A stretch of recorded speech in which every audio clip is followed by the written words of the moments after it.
නිවන් දකින්න තව එක chance එකක් තියෙනවා. මේක කන් යොමු කරගෙන අහන්න මොකද්ද මේ chance එක කියලා. පින්වතුනි, බුදුරජාණන් වහන්සේ පිරිනිවන් පෑවට පස්සේ පරම්පරාවෙන් ඒ අරහත් පරපුර ඉවර වෙලා මේ ලෝකයේ සත්වයා ධාතුන් වහන්සේලාට වඳින අවසාන දවසක් නැති වුණාට පස්සේ, එන ධාතුන් වහන්සේ නමකට වඳින අවසාන මිනිසයත් මැරුණාට පස්සේ මේ සියලු ධාතුන් වහන්සේලා එක තැනකට එකතු වෙනවා රුවන්වැලි මහ සෑයට. ලංකාවේ තියෙන ධාතුන් වහන්සේලා ඔක්කොම රුවන්වැලි සෑයට එකතු වෙනවා.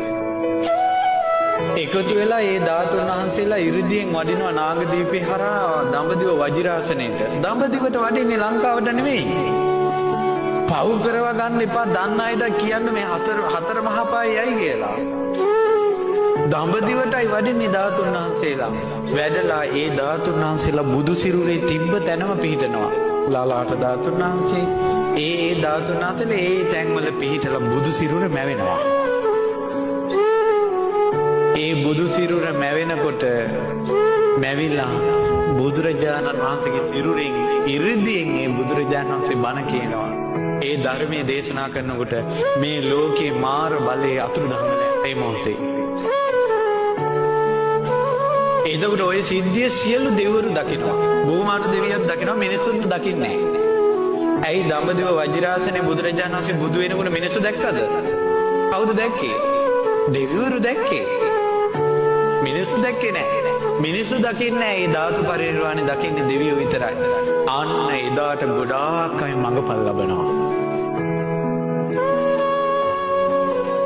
එදාට ගොඩාක් බුදු ගුණ හිත හිතා හිටපු අය, අනිත්‍ය සිහි කර කර හිටපු අය, බුද්ධ භූමියට වැඳ වැඳ හිටපු අය, සෑයට බෝධියට වැඳ වැඳ හිටපු අය, අවංකවම බුදුන් සරණ ගිය අය, අවංකවම ධර්මයේ සරණ ගිය අය, අවංකවම මේ සංඝයා සරණ ගිය අය, අවංකවම අඩුපාඩු හදාගෙන පන්සිල් රැකපු අයට එදාට ඒ chance එක ඒ තමයි අවසාන අවස්ථාව.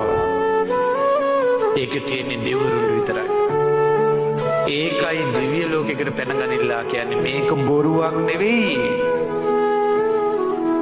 මේක බොරුවක් නෙවෙයි.